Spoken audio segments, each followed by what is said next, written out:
ನಮ್ಮ ಸ್ಟಾಲಿನ್ ಅವ್ರದ್ದು ಗೊತ್ತದ ನಿಮಗೆ ಡಿ ಎಮ್ ಕೆ ಅದು ಪ್ರಾದೇಶಿಕ ಪಕ್ಷಗಳಿಗೆ ಇವತ್ತು ಕಾಣ್ತಾ ಇದೆ. ಹೀಗಾಗಿ ಪ್ರಾದೇಶಿಕ ಪಕ್ಷಗಳನ್ನು ಬದುಕಿ ಸರಿಸುವಂಥ ಲೆಕ್ಕದಲ್ಲ ಬಲಿಷ್ಠ ಒಂದು ವಯಸ್ಸಿನ ಜೊತೆಗೆ ಸಿದ್ಧಾಂತದ ವ್ಯಕ್ತಿ ಅಂತ ಕೂಡಿಸಿದ್ದಾರೆ ಅಂತ ಹೇಳ್ಬೋದಾಗಿದೆ. ಇದಕ್ಕೆ ಇವತ್ತು ಚರ್ಚೆಗಳು ನಡೀತಾ ಇದ್ದಾವೆ. ಇವ್ರ ಸಲುವಾಗಿ ಯಾಕೆ ನೇಮಿಸಿದ್ರು, ಏನು ಮಾಡಿದರು, ಏನಿರ್ಬೋದು ಮುಂದಿನ ಹೆಜ್ಜೆ ಅಂತೇಳಿ.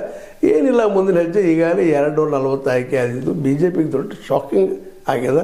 ಜೊತೆಗೆ ಮೋದಿಯವ್ರಿಗೂ, ಯಾಕಂದ್ರೆ 400 ಪಾರ್ ಅಂತ ಅವ್ರು ಭಾಳಷ್ಟು ಹೀಗಿದ್ದರು ಮಾಡಿದರು.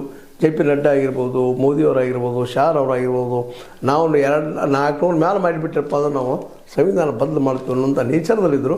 ಅದಾಗಲಿಲ್ಲ. ಆ ಸಂದರ್ಭದಲ್ಲೇ ನಮ್ಮ RSSನ್ನು ವಿಶ್ವಾಸ ತೆಗೆದುಕೊಳ್ಳಾರ್ದಕ್ಕಾಗಿ ಆ ಒಂದು ಎಲೆಕ್ಷನ್ದಲ್ಲಿ ಒಂದಿಷ್ಟು ಹಿಂದೆ ಸರಿದ್ರಿಂದಾಗಿ 400ರ ಕನಸು 240 ಬಂತು. ಇವತ್ತು ಒಂದು ರೀತಿ ಕ್ರಿಪಲ್ ಇಲ್ಲ, ಅಂದ್ರೆ ಮೆಜಾರಿಟಿ ಇಲ್ಲ, ಬೇರೆ ತೊಗೊಂಡು ಮಾಡಲೇಬೇಕು. ನಾಯ್ಡು ಅಂತ ಜಾನ ಮತ್ತು ಇನ್ನೊಂದು ಕಡೆ ನಿತೀಶ್ ಕುಮಾರ್ ಅಂತ ಅನುಭವಿ ರಾಜಕಾರಣಿಗಳ ಜೊತೆ ತೆಗೆದುಕೊಂಡು ಬ್ಯಾಲೆನ್ಸ್ ಮೇಲೆ ಹೊರಟಿದ್ದ ಈ ಒಂದು NDA ಸರ್ಕಾರ.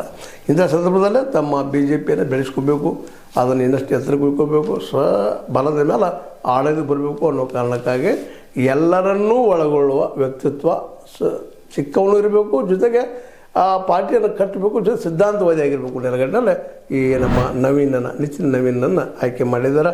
ಈ ನಿತಿನ್ ನವೀನ್ ಅವರನ್ನು ಆಯ್ಕೆ ಮಾಡಿದ್ದಾರೆ. ಇದು ಪಾರ್ಟಿಯ ಭವಿಷ್ಯದ ದೃಷ್ಟಿಯಿಂದ ಬಹಳ ಯೋಗ್ಯವಾದಂಥ ನಿರ್ಧಾರ ಅಂತ ಅವ್ರು ತಿಳ್ಕೊಂಡಿದ್ದಾರೆ. ಇನ್ನು ಭವಿಷ್ಯದಲ್ಲಿ ಏನಾಗ್ಬೋದು ಏನೇನಿಲ್ಲ ಅನ್ನುವಂಥ ದಿನಗಳು ಹೋದಂಗೆ ಅದು ಕ್ಲಿಯರ್ ಆಗ್ತಾ ಹೋಗ್ತದೆ. ಒಟ್ಟಾರೆಯಾಗಿ BJP ಶ್ಯಾಮಾಪ್ರಸಾದ್ ಮುಖರ್ಜಿಯಿಂದ ಶುರುವಾದ ಜನಸಂಘ ಇವತ್ತು ದೊಡ್ಡ ಪ್ರಮಾಣದಲ್ಲಿ ರಾಷ್ಟ್ರವನ್ನು ಒಂದು ಬಿಗಿ ಹಿಡಿತದಲ್ಲಿ ತೆಗೆದುಕೊಂಡು ಮತ್ತು ಅದರಲ್ಲೂ ವಿಶೇಷವಾಗಿ RSS ಸಿದ್ಧಾಂತವನ್ನು ಆಧಾರವಾಗಿಟ್ಕೊಂಡು ಸರ್ಕಾರವನ್ನು ರಚಿಸ್ತಾ ನಡೆದು ಇದು ಇವತ್ತು ಮುಂದಿನ ದಿನಗಳಲ್ಲಿ ಉಳಿಬೇಕು ಸರ್ಕಾರ ಅನ್ನೋ ದೃಷ್ಟಿ ಇಟ್ಟುಕೊಂಡು. ಯಾಕಂದರೆ RSS ರಿಜಿಸ್ಟರ್ಡ್ ಸಂಸ್ಥೆ ಆಗದೇ ಹೋಗಿದ್ದರೂ ಜನಮನದಲ್ಲಿ ಉಳಿಯುವಂಥ ಪ್ರಯತ್ನ ಮಾಡೋ ಸಲುವಾಗಿ ಇಂಥ ಯಂಗ್ ಆ್ಯಂಡ್ ಎನರ್ಜೆಟಿಕ್ಕನ್ನು ತಂದಾರ. ಆದರೆ ಅವ್ರು ಎಷ್ಟು ಮಟ್ಟಿಗೆ ಯಶಸ್ವಿ ಆಗ್ತಾರೆ ಭವಿಷ್ಯದಲ್ಲೇ ಕಾದು ನೋಡಬೇಕಾಗಿದೆ ಅವ್ರ ನಿರ್ಧಾರಗಳು ಏನು. ಈಗಂತೂ ನಿತಿನ್ ನಮ್ಮ ಏನಿದ್ದಾರೆ ನವೀನ್ ಇದ್ದಾರೆ, ಇವರು ಮೋದಿಯವರ ಛತ್ರ ಛಾಯೆಯಲ್ಲಿ ಮುಂದುವರಿಯುವಂತೆ ಗ್ಯಾರಂಟಿ. ಜೊತೆಗೆ ನಮ್ಮ ಮೋಹನ್ ಭಾಗವತರ ಸಲಹೆ ಸೂಚನೆ ತೆಗೆದುಕೊಂಡು ಮುಂದೆ ಹೋಗುವಂಥದ್ದು ನಿಶ್ಚಿತದ. ಹೀಗಾಗಿ BJP ಇನ್ನಷ್ಟು ಗಟ್ಟಿ ಆಗ್ತದೆ ಅಂತೇಳಿ ಅವ್ರ ಬೆಂಬಲಿಗರೆಲ್ಲ ಅಭಿಪ್ರಾಯ.